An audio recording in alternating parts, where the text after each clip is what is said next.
What's up, yo?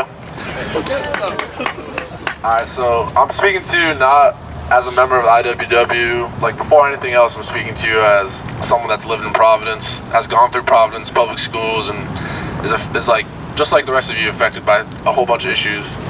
But like, I like to speak on the failures of politicians. To properly address the oppression that black and brown and working class people face. And also, we shouldn't expect politicians to enact revolutionary change. It's up to us, it's up to the people to radically transform society from the bottom up. Trump and Hillary, they're just two sides of the same coin. Yep. We can't let ourselves fall prey to the smiles that Democrats and liberals show us. The Dems are just wolves in sheep's clothing. Yeah. Here in Rhode Island, the Democratic establishment has consistently bamboozled and deceived working people. Yep.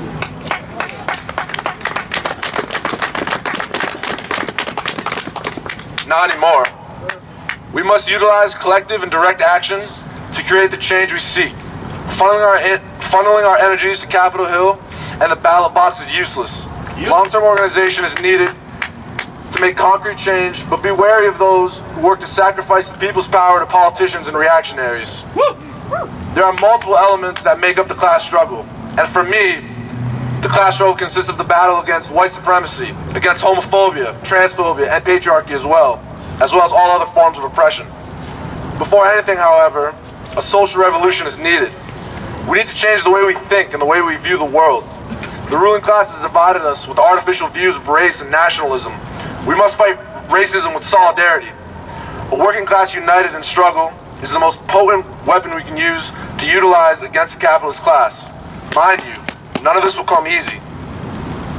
The pigs are very well organized. They use their fascist foot shoulders to beat, arrest, and imprison you.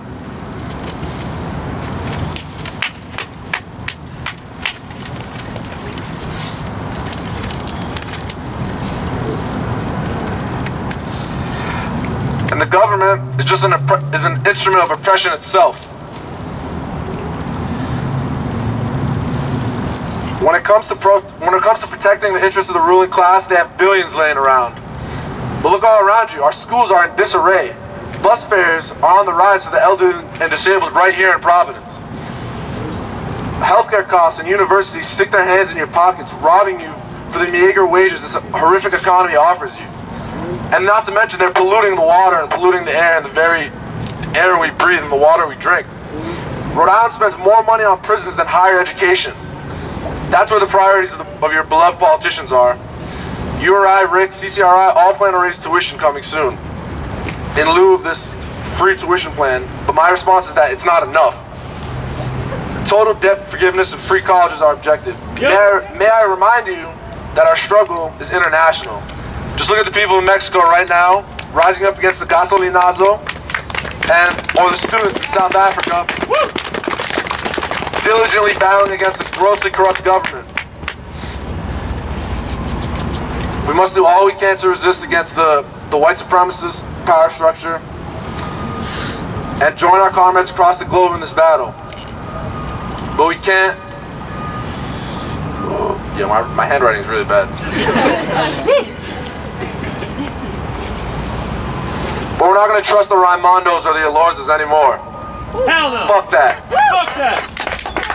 And I just want to give out a shout out to anybody in Rhode Island, amongst anyone that's been resisting already and organizing against the numerous forms of oppression that we face every day. And I urge anyone that isn't to do everything you can to further the struggle by expanding your knowledge on past struggles against the capitalist class and how we can adapt new forms of resistance to win.